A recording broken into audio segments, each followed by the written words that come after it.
نحمده ونصلی علی رسولہ الکریم اما بعد فاعوذ باللہ من الشیطان الرجیم بسم اللہ الرحمن الرحیم شہر رمضان الذی انزل فیہ القرآن ھدی للناس وبینات من الہدی والفرقان وقال اللہ تعالی فی مقام آخر یا ایھا الذین آمنوا استجیبوا للہ وللرسول اذا دعاکم لما یحییکم صدق اللہ العظیم۔ قرآن مجید اور رمضان کی خاص نسبت ہے، اور یہ رمضان اللہ پاک نے اس میں روزے رکھے ہیں، اور یہ روزے گنتی کے چند دن ہیں، اور جب تم صحت کے ساتھ ہو تو ان کو پورا کرو۔ نبی پاک نے فرمایا کہ اس میں بہت زیادہ اجر و ثواب ہیں، اور یہ مہینہ خاص مہینہ ہے، یہ ایک روحانیت کا مہینہ ہے، اور طبی لحاظ سے بھی اس کے اتنے فوائد ہیں کہ جو بیان کرے تو پھر سمجھ میں آتی ہے۔ اور یہ خدا کہہ چکا ہے ایک سورت کے اندر کہ سنریہم آیاتنا فی الآفاق وفی انفسہم حتی یتبین لہم انہ الحق اولم یکف بربک انہ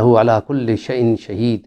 کہ وہ قرآن حق ہے اور وہ منزل من اللہ ہے، اور وہ خدا وہ ہے کہ جو کوئی چیز بھی اس کے سامنے سے غائب نہیں ہو سکتی، گویا کہ وہ ہر چیز کو جاننے والا ہے، اور وہ جاننے کی وجہ سے وہ پھر بندوں کو حکم دیتا ہے کہ یہ احکام تم پورے کرو تو اس میں تمہارے لیے زندگی ہے۔ لما یحییکم، تم کو اس لیے بلاتا ہے کہ آؤ اللہ اور اس کے رسول کے حکموں کو قبول کرو تاکہ تم کو زندگی دی جائے۔ یہ رمضان مبارک کے 4 ہفتے کے فاقے،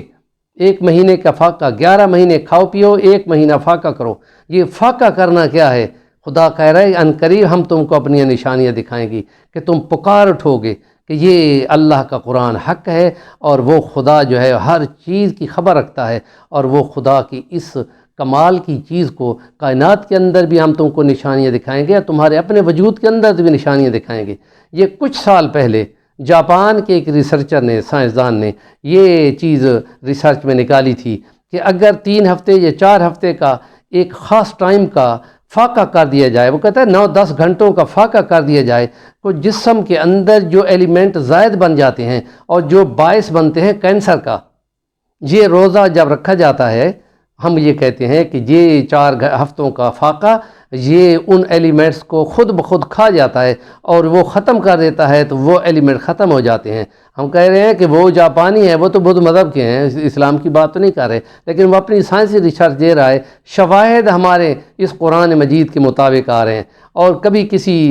ریسرچر نے یہ کہا تھا کہ خدا کہتا ہے کہ ہماری کائنات کے اندر بھی نشانیاں ہیں، اور یہ جو قرآن میں خدا نے اتاری ہیں یہ بھی نشانیاں ہیں، اس کو بھی آیات کہتا ہے، ان کو بھی آیات کہتا ہے۔ اور فرانس کا جو مورس بکائے، جس نے بائبل، قرآن اور سائنس لکھی تھی، آج 40-50 سال پرانی بات ہے، سن 80 کی دہائی کی، تو اس میں اس نے یہ بتایا تھا جب وہ مسلمان ہوا تھا تو عربی سیکھی تھی، سعودیہ میں شاہ خالد کا علاج کیا تھا، اور پھر جس وقت وہ قرآن پڑھتا تھا تو ٹپ ٹپ اس کے آنسو آنکھوں سے گرتے تھے پہچان کی وجہ سے، اور یہ اس نے کتاب لکھی، ان کا قرآن کی آیات سائنس کے مطابق ہیں، بائبل کی نہیں ہیں، اور کچھ احادیث بھی سائنس کے مطابق نہیں ہیں۔ تو خدا کہہ رہا ہے کہ ہم ان قریب تمہیں نشانیاں دکھائیں گے، وہ نشانیاں تم دیکھ کر پکار اٹھو گے کہ بے شک خدا حق ہے، اس کا قرآن حق ہے، اور یہ دین حق ہے، اس کی تعلیمات پر عمل کرنے میں ہماری زندگی ہے۔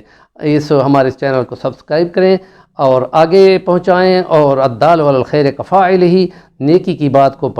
آگے کنوے کرنے والا اسی طرح نیکی کرنے والا ہوتا ہے۔ اور جب آپ ویو کریں گے تو پلیز یہ کریں کہ آپ اس میں کومنٹس دیں تاکہ ہمیں بھی پتہ چلے کہ ہماری کہاں سے غلطی ہے، اصلاح ہو سکے گی اور حوصلہ افزائی ہو جائے گی۔ وآخر دعوانا الحمدللہ رب العالمین۔